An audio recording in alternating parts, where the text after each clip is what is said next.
जालोर तहसीलदार पर बख्शीश दी जमीन का म्यूटेशन करने का आरोप, कलेक्टर की अनुमति के बगैर भरा। कहा मैंने मेरा काम किया, बची भूमि खातेदार को लौटाई। जालोर के और क्षेत्र में ग्राम पंचायत को बख्शीश की जमीन को न्यायालय के आदेश के बाद बिना राज्य सरकार की अनुमति व सलाह लिए तहसीलदार ने नामांतरण कर दी है। जबकि इस तरह के मामले में जहां राज्य सरकार की जमीन का नामांतरण करने से पूर्व कलेक्टर की अनुमति आवश्यक है और इसके लिए न्यायालय के आदेश पर पुनः अपील करने का रास्ता भी अपनाया जाता है। दरअसल खसरा नंबर 1008 और 1009 की ये जमीन जोधपुर रोड पर आई हुई है। ये जमीन कई वर्ष पहले जमीन मालिक ने इसे ग्राम पंचायत आहोर को रजिस्टर्ड बख्शीश की। उसके बाद इस जमीन पर ग्राम पंचायत की संपत्ति का बोर्ड भी लगाया गया था, लेकिन वर्ष 2017 में बख्शीश करने वाले व्यक्ति के वारिस ने उच्च न्यायालय में बख्शीश को रद्द करने का दावा किया था। लेकिन आहोर ग्राम पंचायत को नगर पालिका में क्रमोन्नत करने के बाद पालिका की ओर से पैरवी नहीं की गई। हालांकि ग्राम पंचायत से नगर पालिका में क्रमोन्नत होने के बाद सरकारी जमीनें नगर पालिका को हस्तांतरित हो गई थी। ऐसे में नगर पालिका की ओर से इस ओर ध्यान नहीं दिया गया।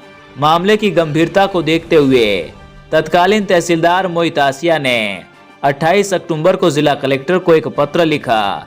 न्यायालय में मजबूत पैरवी की मांग की गई। हालांकि 3 नवंबर को न्यायालय ने ग्राम पंचायत के विरुद्ध आदेश जारी कर खातेदारों को जमीन सौंपने का निर्णय दिया। तहसीलदार लदाराम पवार ने बताया कि सभी आरोप गलत हैं। मैंने न्यायालय के आदेशानुसार जो जमीन पंचायत के कब्जे में है उसे पंचायत को दी और बाकी खातेदार को लौटा दी।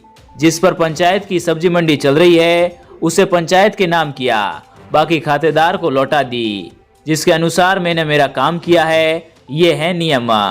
रिटायर्ड डिप्टी रजिस्ट्रार ओटारा मीणा ने बताया कि न्यायालय के आदेश के बाद राज्य सरकार की जमीन पर म्यूटेशन भरने से पूर्व तहसीलदार की ओर से कलेक्टर व सरकार से अनुमति मांगी जाती है। कलेक्टर की ओर से ऐसे मामलों में राज्य सरकार से सलाह लेकर न्यायालय में पुनः अपील की जाती है ताकि सरकारी जमीन को बचाया जा सके। ऐसा नहीं होने पर तहसीलदार के खिलाफ भी कार्रवाई हो सकती है और फिर से डबल बेंच में अपील कर स्टे लिया जा सकता है। ऐसे की गड़बड़। न्यायालय के आदेश के बाद वर्तमान तहसीलदार लदाराम पवार ने बिना कलेक्टर की अनुमति लिए 10 नवंबर को रात में ही खसरा नंबर 1008 और 1009 का म्यूटेशन भर दिया। तहसीलदार पवार ने बताया कि उन्होंने न्यायालय के आदेशों की पालना में म्यूटेशन भरा है, जबकि नियमानुसार ऐसा करने से पूर्व कलेक्टर की अनुमति आवश्यक है। दरअसल ये जमीन आहोर के जोधपुर रोड पर आई हुई है। दोनों खसरों की जमीन मिलाकर 16.75 बीघा जमीन है। वर्तमान में इस जमीन की कीमत करोड़ों में आंकी जा रही है। मुख्य रोड पर होने के कारण भूमाफियों की इस पर नजर है, इसलिए जब पैरवी कमजोर होती दिखी तब तत्कालीन तहसीलदार मोहित आसिया ने 28 अक्टूबर को कलेक्टर को पत्र लिखा, तो राजनीतिक दबदबे के कारण कुछ ही दिनों बाद उनका तबादला कर दिया गया। नए तहसीलदार लदाराम पवार ने आदेश आते ही आंख बंद कर म्यूटेशन भर दिया। कलेक्टर बोले मुझे इसकी जानकारी नहीं। जिला कलेक्टर डॉक्टर प्रदीप के गवांडे ने बताया कि इसकी मुझे कोई जानकारी नहीं है, क्या मामला है, इसकी जांच की जाए। मोहित आसिया ने कहा कि मजबूत पैरवी नहीं होने से 28 अक्टूबर 2025 को कलेक्टर को पत्र लिख इसकी शंका जताई थी कि कहीं सरकारी जमीन निजी हाथों में नहीं चली जाए। नियम क्या है, एक बार जमीन बख्शीश होने के बाद रद्द नहीं होती है। न्यायालय के आदेश आने के बाद तहसीलदार को नामांतरण करने से पूर्व सरकार की सलाह लेनी होती है।